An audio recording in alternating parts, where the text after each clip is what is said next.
100% fees రాయితీతో AI నేర్చుకోవాలనుకుంటున్నారా? Attend quality thought gen AI test 2025. ఇప్పుడు ఆ అమ్మాయి కార్డు గురించి అన్నారు కదా, ఎక్కడ తను వస్తే వేరే మాస్టర్స్కి వర్క్ వెళ్ళిపోతుందో ఏమో అని చెప్పి చాలామంది మాస్టర్స్ యూనియన్ మొత్తం ఆ అమ్మాయి కార్డు ఇవ్వద్దు అన్నారు.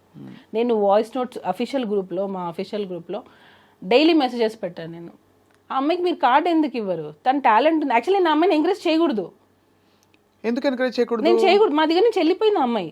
తన లైఫ్ తను చూసుకుంది. తర్వాత ఇప్పించారా? తర్వాత 1 year గ్యాప్ తర్వాత ఆ అమ్మాయి నాకు జానీ మాస్టర్ డాన్సర్స్ అసోసియేషన్కి ప్రెసిడెంట్గా ఉన్నారు. ఆ టైంలో ఆ అమ్మాయి కార్డ్ అప్లై చేసింది. ఎప్పుడైతే మన దగ్గర నుంచి వెళ్ళిపోయిన 1 year తర్వాత తనకి కార్డు కావాలి అని చెప్పి హైదరాబాద్లో డాన్సర్స్ యూనియన్ని తను రిక్వెస్ట్ చేసింది. జానీ మాస్టర్ ఏమో ఇవ్వమని, ఎందుకంటే యాజ్ ఎ ప్రెసిడెంట్గా నా ధర్మాన్ని నేను పెడతాను, నాకు ఎన్నైనా ఉండనివ్వండి ప్రాబ్లమ్స్, కానీ నేను ఆ పోస్ట్కి న్యాయం చేయాలి అని చెప్పి మాస్టర్ ఇవ్వమని చెప్పారు. నేను మాస్టర్ ఇవ్వమని, యూనియన్ మొత్తం ఆమె కార్డు ఇవ్వద్దు అని. ఎందుకు అని అంటే ఆమె వస్తే మిగతా మాస్టర్స్కి ఎక్కడ వర్క్ తగ్గిపోతుందో ఏమో వాళ్ళ భయం. అంటే అంత టాలెంట్తో తను దూసుకొచ్చేస్తుందని నమ్మారు వాళ్ళు. అనుకున్నారు ఇప్పుడు ఇంకొక యాంకర్ వస్తుందంటే ఇక్కడ ఇంకొక యాంకర్ భయపడతారు కదా మ్యామ్, ఎక్కడ తను వచ్చేస్తుందో ఏమో, ఒక ఇన్సెక్యూరిటీ ఉంటుంది కదా. దానివల్ల వీళ్ళందరూ అమ్మాయి కార్డు ఇవ్వద్దు. మేమేంటి, ఎవరి టాలెంట్ వాళ్ళది. ఎంతోమంది సంవత్సరాల తరపున ఉన్నారు, సంవత్సరాల నుంచి ఎంతోమంది ఉన్నారు, కానీ వాళ్ళు లైట్లోకి రాలేదు. కానీ కొంతమంది ఫాస్ట్గా వచ్చేస్తారు. సో అలాంటి వాళ్ళని ఎంకరేజ్ చేయండి అని చెప్పి మాస్టర్ చాలా మందికి 6 members కొరియోగ్రఫీ కార్డు ఇవ్వండి అని చెప్పి మాస్టర్ చాలా రిక్వెస్ట్ చేశారు. ఇవ్వలేదు. ఈ అమ్మాయిది కూడా ఫిలిం ఛాంబర్కి వెళ్ళి కంప్లైంట్ ఇస్తే ఆ కంప్లైంట్ని బేస్ చేసుకొని మాస్టర్ యూనియన్కి అగెనెస్ట్గా అమ్మాయి కార్డు ఇప్పించారు. ఇచ్చింది మేము ఫైట్ చేసి అమ్మాయి కార్డు ఇప్పించాం.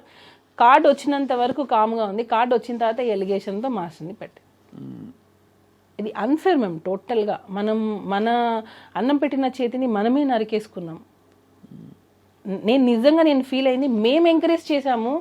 మేము ఆ అమ్మాయిని కార్డు ఇవ్వడంలో నేను వాయిస్ నోట్స్ ఎన్ని పెట్టాను, అవన్నీ ఎందుకు నా దగ్గర అన్నీ ఉన్నాయి విత్ డేట్స్.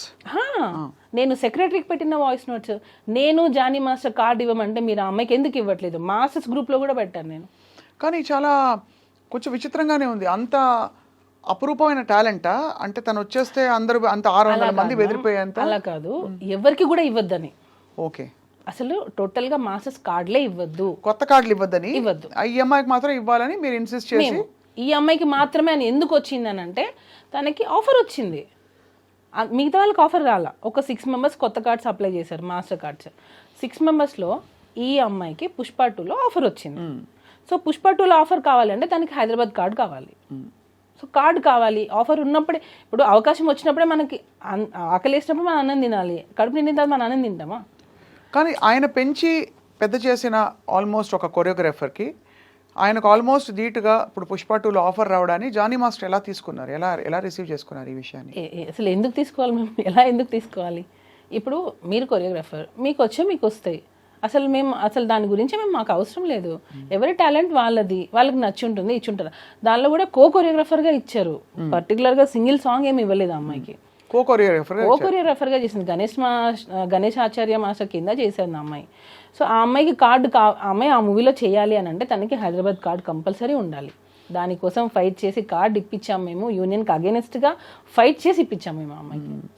అలాంటిది మరి ఇంత చేటు చేసి ఇంత అసలు రివర్స్ అయిపోయిన సిచ్యువేషన్, అంటే serious allegations along with incident డీటెయిల్స్తో పాటు హోటల్లో ఏం జరిగింది మొదలుకొని తర్వాత ఏమేమి జరిగేవి, ఎక్కడో 16 ఏళ్ల వయసులో జరిగిన ఆ ఇన్సిడెంట్తో పాటు ఇంత గ్రాఫిక్గా తను చెప్పిందంటే అది అంతు చిక్కట్లేదు చాలామందికి. ఏ టైంలో కూడా సుమలత మీకు డౌట్ రాలేదా జానీ మాస్టర్ గారికి ఈ అమ్మాయికి ఏమైనా ఒక రిలేషన్షిప్ ఏర్పడుతుందా, నా కాపురం సంగతి ఏంటి అని? ఒక భారీగా సమంజసంగా ఉంటుంది కదా అందరికీ. నేను ఆల్మోస్ట్ 12 years, నాకు ఇప్పటికీ మ్యారేజ్ అయ్యి 12 years. హస్బెండ్ అనే అతను నిజంగా అంత హరాస్ చేస్తే ఏ వైఫ్ టాలరేట్ చేయదు. ఫస్ట్ థింగ్ ఆ ఎఫెక్ట్ వైఫ్ మీదే పడుతుంది, పిల్లల మీద పడుతుంది. నేను యాజ్ ఏ వైఫ్, మదర్, నేను 2 చేస్తున్నాను ఇంట్లో. సో నాకు ఒక కూతురు ఉంది. ఇలాంటి ఒక ఫాదర్ ఉన్నారు అని అంటే ఫస్ట్ ఆఫ్ ఆల్ మేము ఎలా యాక్సెప్ట్ చేస్తాం? సో నేను ఫైట్ చేస్తున్నాను. నేను జానీ మాస్టర్ మీ కళ్ళ ముందు పెరిగారు, ఆడియన్స్ అందరు చూస్తున్నారుగా, వాళ్ళ కళ్ళ ముందే మాస్టర్ జర్నీ కూడా సాగింది. ఎక్కడో నుంచి వచ్చి సడన్గా ఇట్లా రాలేదు. డీ షో, ద్రోణ, రచ్చ అంటే ప్రతి ఒక్క ఆయన ఎదుగుదల మొత్తం ఆడియన్స్ కళ్ళ ముందే జరిగింది. ఎప్పుడు రాని ఎలిగేషన్ ఒక పార్టీలో జాయిన్ అయిన తర్వాత, ఒక నేషనల్ అవార్డు వచ్చిన తర్వాత, ఒక యూనియన్కి ప్రెసిడెంట్ అయిన తర్వాతనే ఎందుకు వచ్చాయి? ఇంతకంటే ఆరితేరిన పార్టీలు, రాజకీయ నాయకులు, శక్తులు ఉంటారు కదా సుమలత. ఇప్పుడు ఏదో ఇది పొలిటికల్గా ఎవరో ఏదో అన్నారు అనడానికి కూడా మనకి ఇంకా పెద్దవాళ్ళు, మోర్ ఇన్ఫ్లుయెన్షియల్ పీపుల్ ఉన్నారు. ఒక జానీ మాస్టర్ని పట్టుకుని మీరు అన్నట్టుగా నిజంగానే ఆయన ఒక టాలెంటెడ్ కొరియోగ్రాఫర్, ఒక వర్గం అంతా కూడా ఏకమై ఆ ఎలిగేషన్స్ ఒప్పుకుంటూ film chamber, federation, anchor Jhansi గారు, భరద్వాజ గారు, పెద్ద పెద్ద వాళ్ళందరూ వచ్చి మాట్లాడిన సందర్భాలు. ఎందుకు ఇంత జరిగిందంటే మీకు దానికి సమాధానం దొరికిందా? బ్యాక్గ్రౌండ్ ఉండాలి ఫస్ట్. కష్టం ఒకటే కాదు, బ్యాక్గ్రౌండ్ ఉండాలి. కానీ ఎవరు కత్తి కడతారు, ఎందుకు కత్తి కడతారు? కదా యాంకర్ ఝాన్సీ గారు, భరద్వాజ్ గారు అని అన్నారు. మన ఫిలిం ఇండస్ట్రీలో ఎన్ని ఇష్యూస్ లేవు మ్యామ్, ఎన్ని కంప్లైంట్స్ లేవు. ఏ రోజైనా ప్రెస్ మీట్ పెట్టారా? ఏ రోజైనా ప్రెస్ మీట్ పెట్టి ఇలా జరిగిందని చెప్పారా? ఎందుకు జానీ మాస్టర్ విషయంలోనే ప్రెస్ మీట్ పెట్టి చెప్పాల్సి వచ్చింది? అంటే అంతకు ముందు మనకి హేమా కమిటీ రిపోర్ట్లో ఇవి వచ్చాయి కదా అదే సమయంలో. సో ఒక్కసారిగా ఒక షేకప్ అయితే అయింది ఖచ్చితంగా. అంటే మేము ఇప్పుడు నేను వెళ్ళి నా మీద ఒకరు 16 years అప్పుడు నన్ను హెరాస్ చేశారని చెప్పి నేను కంప్లైంట్ పెడితే ఇప్పుడు తీసేసుకుంటారా? లేదా నన్ను హెరాస్ చేశారు వర్క్ ప్లేస్లో అని చెప్పి ఒక డైరెక్టర్, ఒక ప్రొడ్యూసర్ చేశారని చెప్పి నేను ఫిల్మ్ ఛాంబర్లో కంప్లైంట్ ఇస్తాను, బ్లైండ్గా తీసేసుకుంటారా? అదే నేను మిమ్మల్ని మళ్ళీ అడుగుతున్నా, సేమ్ క్వశ్చన్ మీరు అడిగిన ప్రశ్నే మిమ్మల్ని తిరిగి అడుగుతున్నాను. ఒక పెద్ద బాధ్యత గల ఒక ఫెడరేషను, ఫిల్మ్ ఛాంబరు, ఇంతమంది పెద్ద మనుషులు కోర్టు దాకా వెళ్ళేది విషయం అంటే ఒక సెక్షువల్ హరాస్మెంట్ తెలుసు కదా మీకు, కమిటీ ఉంటుంది తెలుసు కదా మీకు. ఆ కమిటీ కూడా ఏవో ఫ్యాక్ట్ వెరిఫికేషన్ చేసుకోకుండా మొత్తం, ఎందుకంటే వ్యవస్థ అంతా కూడా నీరుగారిపోతుంది ఒకవేళ ఇది పూర్తిగా అసలు డొల్ల అని తెలిసిపోతే రేపు. అలాంటిది ఇంతమంది పెద్ద మనుషులు కలిసి స్వీకరించారంటే what could have been a compelling evidence or something that Srishti Varma said which has caused or raised an alarm ఇవాళ ఏంటి పరిస్థితులు స్త్రీలకి అని చెప్పి. నేను ఇటుగా అడగలేదు, మిమ్మల్ని క్వశ్చన్ అడుగుతున్నా, లాజికల్గా మీకు ఏమనిపిస్తుంది అంతే. ప్రెస్ మీట్లో వాళ్ళు చెప్పిన మాటే, యాంకర్ ఝాన్సీ గారు మాట్లాడినదే, ఏదో ఫేవర్ ఇస్తామని చెప్పి పిలిచి అవకాశాలు ఇవ్వకుండా ఎగరగొట్టేస్తే దాన్ని పరిగణలోకి తీసుకుంటాము అని అన్నారు. అంటే నీకు పని కావడం కోసం మీ ఒళ్ళు అమ్మేసుకుంటారా? ఇప్పుడు ఏం చెప్తున్నారు వాళ్ళు అంటే, నీకు ఛాన్సెస్ కావాలి అని అంటే రైట్ నువ్వు వచ్చి ఉండొచ్చు, నువ్వు కేసు పెట్టచ్చు అని చెప్తున్నారా? అంటే నాకు అర్థం కాలేదు అది. నేను అడగాలని వాళ్ళకి కాల్ చేశా, వాళ్ళు అసలు పిక్ చేయట్లేదు, కాల్ పిక్ చేయట్లేదు. ఇప్పుడు ప్రిసైజ్ అలిగేషన్ అంటే ఇప్పుడు తను పెట్టిన అలిగేషన్ ప్రకారం లైంగిక వేధింపు జరిగింది 2000. ఏది ప్రూఫ్? ఏది? అదే అంటే ప్రూఫ్ ఇంకా లేదు మ్యామ్. సెక్షువల్ హెరాస్మెంట్ అంటే ఏంటి నాకు ఇప్పటికీ అర్థం కావట్లేదు. సెక్షువల్ హెరాస్మెంట్ అంటే ఏంటి? ఫస్ట్ ఆఫ్ ఆల్ మైనర్ అమ్మాయితో ఏ విధంగా, మైనర్ వదిలిపెట్టండి, మేజర్ అయినా మైనర్ అయినా సెక్షువల్ హెరాస్మెంట్ అంటే ఏంటి అంటే బేసికలీ నువ్వు ఇలా ప్రవర్తించకపోతే నేను చెప్పిన టర్మ్స్ అండ్ కండిషన్స్ కి నువ్వు నా కోరికలు తీర్చాలి, పిచ్చి చూపులు చూడడం మొదలుకొని కామెంట్లు కొట్టడం వరకు సెక్షువల్ హెరాస్మెంట్ కింద అనేక విషయాలు వస్తాయి. ఇది నిజంగానే ఈ విషయం జరిగిన తర్వాత అందరూ చర్చించుకోవడం మొదలుపెట్టారు. ఇప్పుడు ఊరికే సరదాగా ఫ్రెండ్స్, కొలీగ్స్ ఉంటారు, వచ్చి ఏదో కామెంట్ చేస్తారు, అది సెక్షువల్ హెరాస్మెంట్ అయిపోతుంది సడన్గా. అంటే అమ్మాయి ఫీల్ అయ్యేది ఇంపార్టెంటా, జరిగే సంఘటన ఇంపార్టెంటా అని చర్చ కూడా వచ్చింది. చాలామంది లాయర్స్తో కూడా మాట్లాడాము మేము. మీరు చెప్పండి మ్యామ్.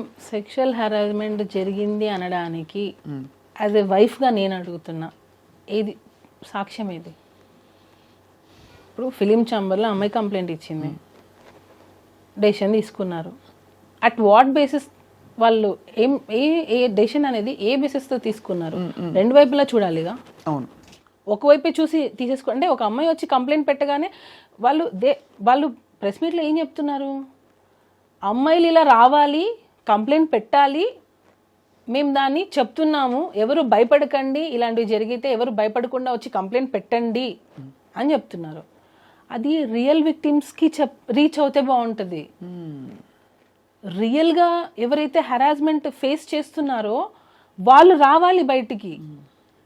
మీరు ఇలాగా ఫేక్ కేసెస్ని తీసేసుకొని అవి అవును ఇది నిజం అని చెప్పి, ఒక నిందని మీరు నిజం అని చెప్పి ఎందుకు ప్రూవ్ చేయాలనుకుంటున్నారు అనేది నా క్వశ్చన్.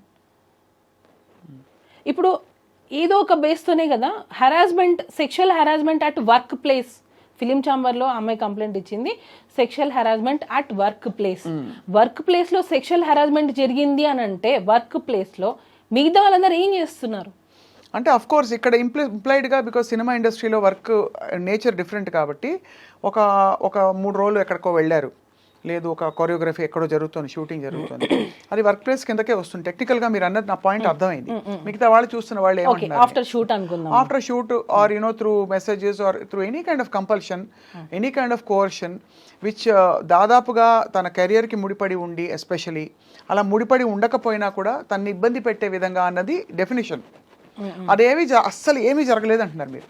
జరగలేదు, ఎక్కడ జరగలేదు. ఎక్కడ ఒక జరగలేదు. భార్యగా మీ పేరు కూడా ఇన్వాల్వ్ అయింది సుమలత మధ్యలో. నేను పచ్చిగా చెప్తున్నాను, నాకు నా కోరిక తీర్చు అనే మనిషి కాదు.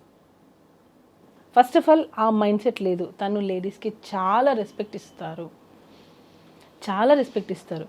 ఈవెన్ వైఫ్ అండ్ హస్బెండ్ మధ్యలలో ఎప్పుడైనా మనము చిన్న గొడవలు వస్తాయి, అత్తగారి నుంచో ఏదో ఒకటి చిన్న వస్తుండే, వాళ్ళు ఇప్పటికీ వాళ్ళ అమ్మగారికి ఎంత రెస్పెక్ట్ ఇస్తారంటే, అంటే ఇప్పటికీ అని ఎందుకు అంటున్నానంటే వాళ్ళు దూరంగా ఉంటారు, అయినా కూడా సరే ప్రతి రంజాన్కి, ప్రతి ఫెస్టివల్కి మేము ఊరెళ్ళి వాళ్ళ అమ్మగారితోనే జరుపుకుంటాం. ఎందుకనంటే ఎప్పుడు ఎవరికి ఎలా జరుగుతుందో తెలియదు. అమ్మ కొంచెం ఏజ్ అవుతుంది, మనం చూసుకోవాలి, నేను షూటింగ్స్లో అన్ని బిజీగా ఉంటాను, నువ్వే కొంచెం చూసుకోవాలి అంటే నేను దగ్గరుండి ఒక మనిషిని చూస్తున్నాను కదా. సో ఇప్పుడు వచ్చి హెరాస్మెంట్ చేశారని నువ్వు ఫోక్సా అంటున్నావు, హెరాస్మెంట్ చేశారా అంటున్నావు, 5-6 సంవత్సరాల నుంచి ఫేస్ చేసి ఇప్పుడు బయటకు వచ్చి చెప్తా అని అంటున్నావు. నాకు అన్నీ అసలు చాలా అందరికీ అది క్లియర్ కట్గా అర్థమవుతుంది, ఏం ఇంటెన్షన్ లేకుండా ఎందుకు తను ఇదంతా చేస్తుంది.